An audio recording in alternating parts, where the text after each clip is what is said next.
Hey everybody, Max here, and today I'm going to be looking at the G.I. Joe Classified ALPINE Pine.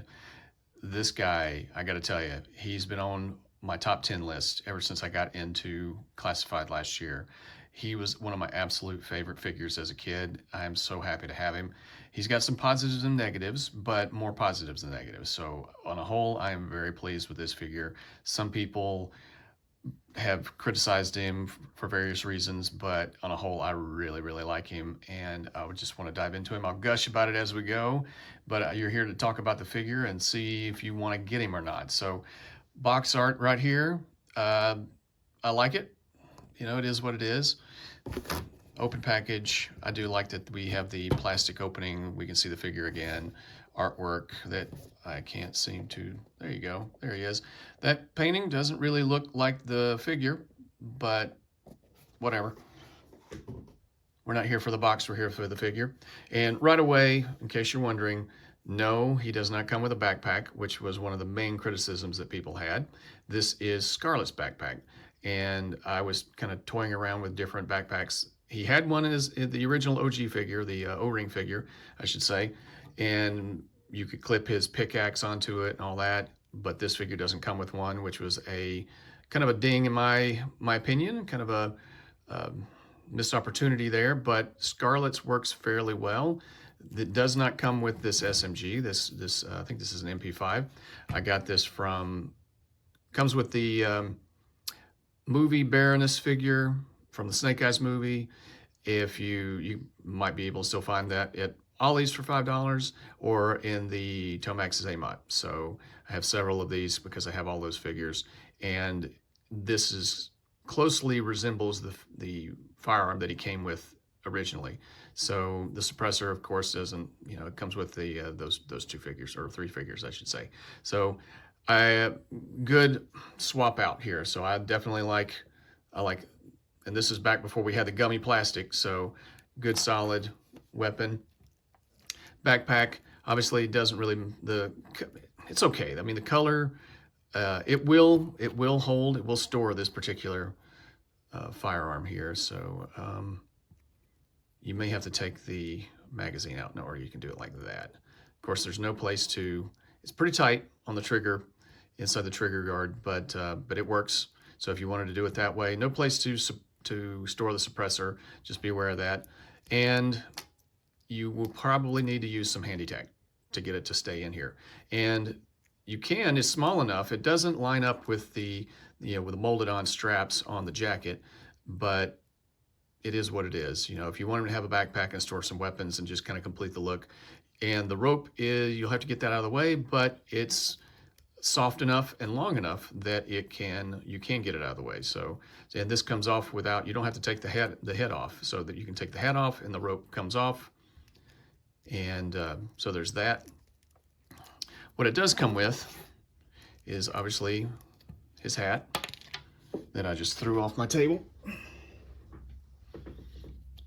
And it is very well sculpted. It looks good on him. I have to say this is probably one of the better caps that they have created. The ones for Shockwave, I didn't like it, didn't care for it. Shockwave was kind of a disappointment for me. One of my favorite figures back in the day, but just, it was just a little sad. And the cap just doesn't really fit on that figure, but this one fits very well, and both forward and backward. So you can put it on him like this if you wanted. All right. His goggles slide off very easily in their clear plastic, as you can see. I've heard some people complain about the face sculpt. I don't know. I don't have any problem with it. I don't understand what people. Some people say he looks like Urkel, Steve Urkel. I kind of get a more of a Billy D. Williams vibe from it. Doesn't really look like the cartoon, but there's a certain sense of, I get a certain sense of mirth when I look at this figure, like, because they always seem to be having fun in the cartoon. Yeah, he was kind of like a, you know, he got exasperated with Bazooka and everything like that, but they were good friends. But I don't know, there's just something about him that I just really liked. He had a good attitude, and this, I don't know, just kind of captures it. So I'm happy with it. And hair looks good, good texture. The paint turned out really well. Got a good fade there. Mustache and the face paint turned out really well. There's range of motion is a little limited. You know, he only looks down that far and up that far. And I've kind of gotten into doctoring the neck pieces, the neck joints for my figures to give them a little more range of motion. So kind of taking out a little material in the front and the back of the neck peg or around the neck peg. And that helps the figure look down a little bit. Sometimes I'll actually take the neck joint out and sand it down a little bit. So that can also help. But the collar would probably give you a little bit of a hindrance, but on a whole, I'm not really complaining. It does what it does. So before I get too far into the figure, I really want to, because it's, you know, like I said, he's one of my favorite. He comes with the AK-47 that is ridiculous for a mountain climber to have a big bore weapon like this, a very loud automatic weapon. Someone pointed out in another review that these are probably molded together. Obviously, he came with a grappling hook gun, the original figure. This is the Alley Viper.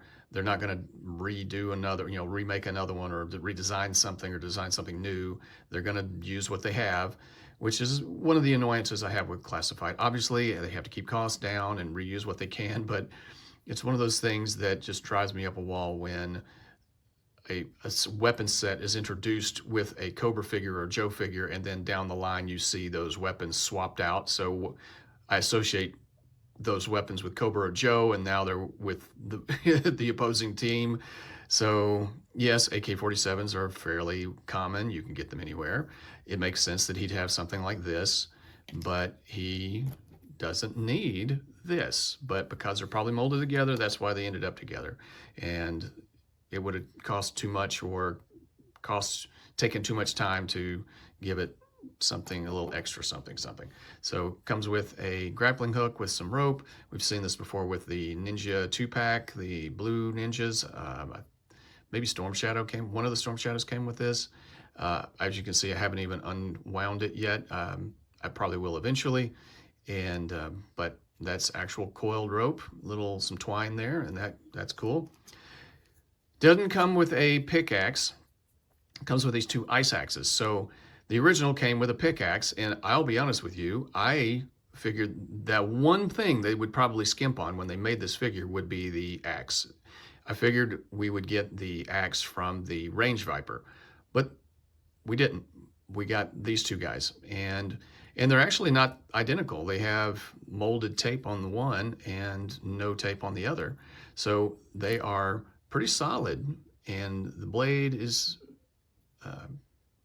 solid too, thick, not bendy. So hopefully we're past some of that weak, soft plastic. This is a little on the soft side, but nothing really bad to complain about. This one is a little softer, kind of bent at the stock, getting it out of the package. So be aware of that. Back to the axes. These are, and this is, while I'm glad that they added these, and they were thinking ahead. I remember watching the Hasbro show when they introduced him and talking about, you know, the designers talking about wanting to give him a modern update for that. I thought that was cool. But these are ice axes. I don't think that you use them the way the promo shots use them. I don't think you would use these in a dry mountain environment. It's used for like climbing snowy areas, frozen waterfalls, things like that, glaciers, stuff like that. So, okay, he's not in a, I know I'm kind of complaining about, you know, I'm just splitting hairs here, but it's one of those things that, okay, they thought about this, but it would have been cool if we had seen some other equipment. Like if he's going to use these for like snow climbing, he would need some crampons or something, you know, spikes to go on his shoes.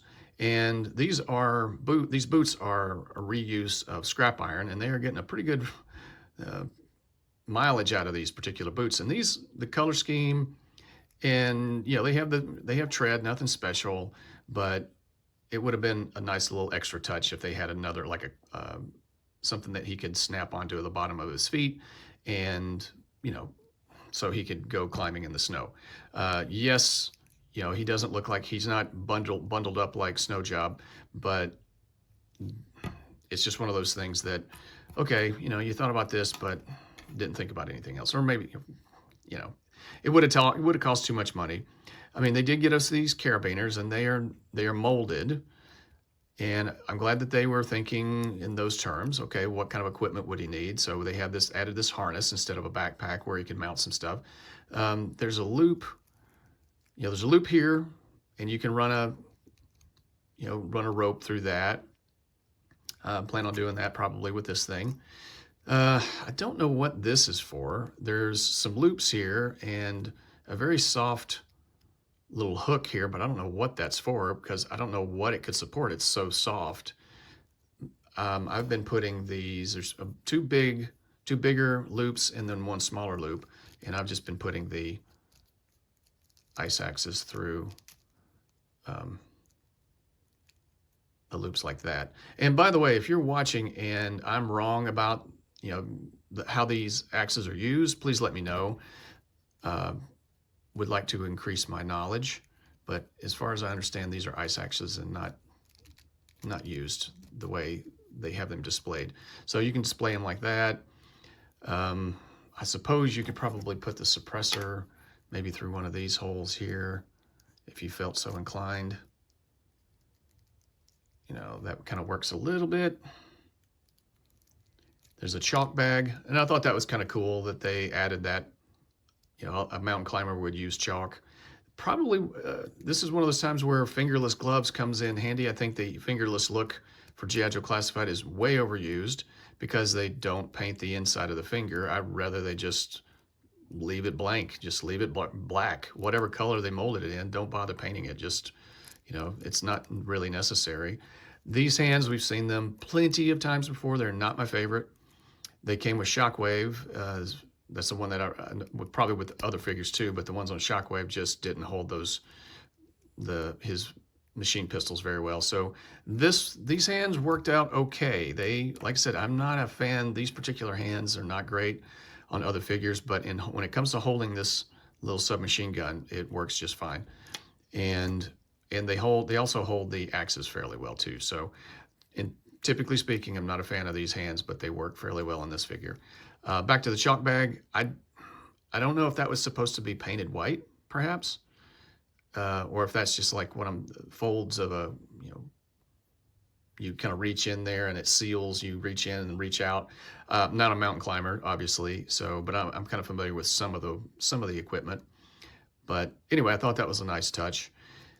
With the straps around the upper thigh, it does limit range of motion a little bit, and I'm toying with taking that off just to, just so he can have a little more posability. But it does look good. I mean, it kind of completes the look. The rope you can get on and off fairly easily without taking his head off. And I did like the touch of them adding, since he's from Idaho, it's a t-shirt from his own home state. And I remember Larry Hama saying in an interview, he wrote the G.I. Joe comic, in case you didn't know, that he wanted a Joe from every state in the Union. And so Mr. Pine here is from Idaho. So shout out to the Idahoans, if that's what you say. So, okay, so that's what it comes with. Those are some modifications that I've added. Like I said, I will display him with his goggles. I think it's great that, they were molded on the original figure, so you couldn't take any of that stuff off. And that's just as well. I mean, I would have lost it, but this is cool. Gives you a little more display options. Definitely feel like they got the hat right, and it seats very well. The paint is pretty good.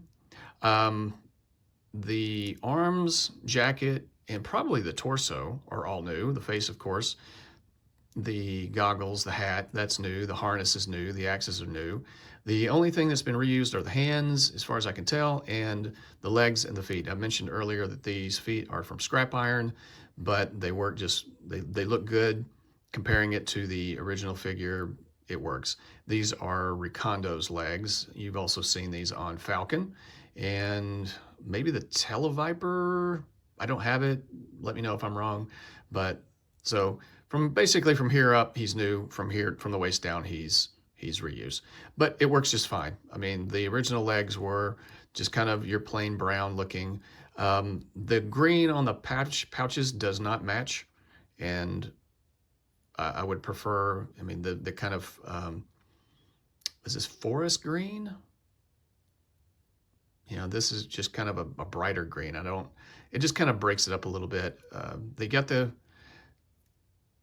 tape here on the ice axe fairly close to the jacket and the boots, but other than that, I think they just probably threw it on there to give it a little added pop.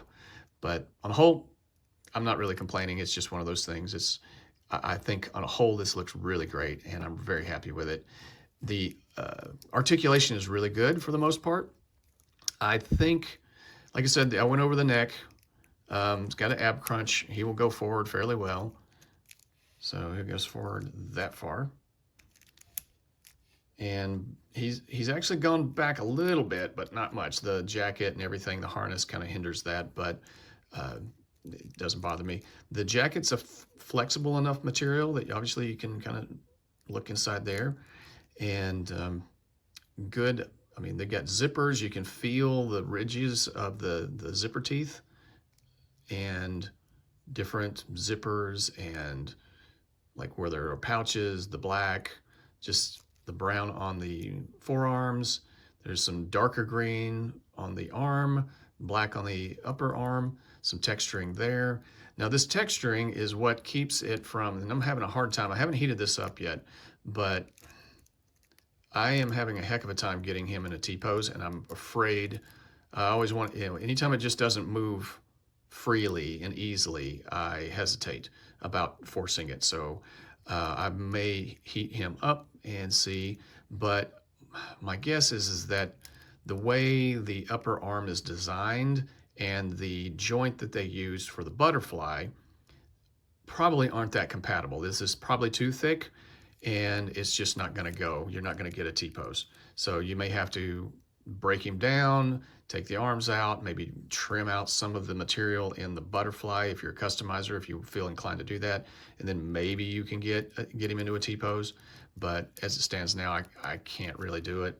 And yeah, he's pretty stiff in the joints. So it's about like that. But I'm sure with a little tweaking, you can improve it. Pretty good butterfly joint. It's solid. Like I said, this is a new mold, double jointed. A little stiff right here, but pretty good. And because these are old joints, or old hands, I should say, so well, actually this one has horizontal, but the overhang of the jacket kind of keeps it, at least on this hand, on the right hand. I think this one might be vertical. Yeah, but it's hard to get that because it's so recessed in there. So you're not going to get a lot of, I mean, you can take the hands out, swap them out with something else. They rotate fairly freely around, but up and down, yeah, I'll have to work on that a little bit. But so with the harness on, as I said before, you'll get pretty good, I mean, yeah, it limits a bit, but you still get pretty good splits.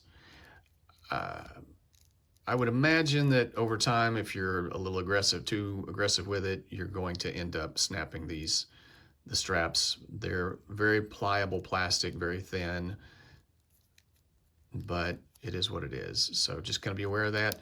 You know, these are legs we've seen before, like I said, Ricondo, Falcon, and maybe the Televiper. And pretty good range of motion. They're not, kind of limits a little bit with everything that's hanging on him, but not too bad. So you can kick up that far. And you saw the splits. These are good legs. They're kind of plain Jane in my opinion, but they're good legs. Pretty good texture. No real issues. I keep going back to my disappointment with the Shockwave figure because they had these old school legs on them, and yeah, just very, very disappointed in that figure. The Nightwave or Night Force Shockwave is pretty good, even though I do hope that at some point with figures that are masked like Beachhead Shockwave, we get an unmasked version at some point, because I really like what they did with Scrap Iron. Was fantastic.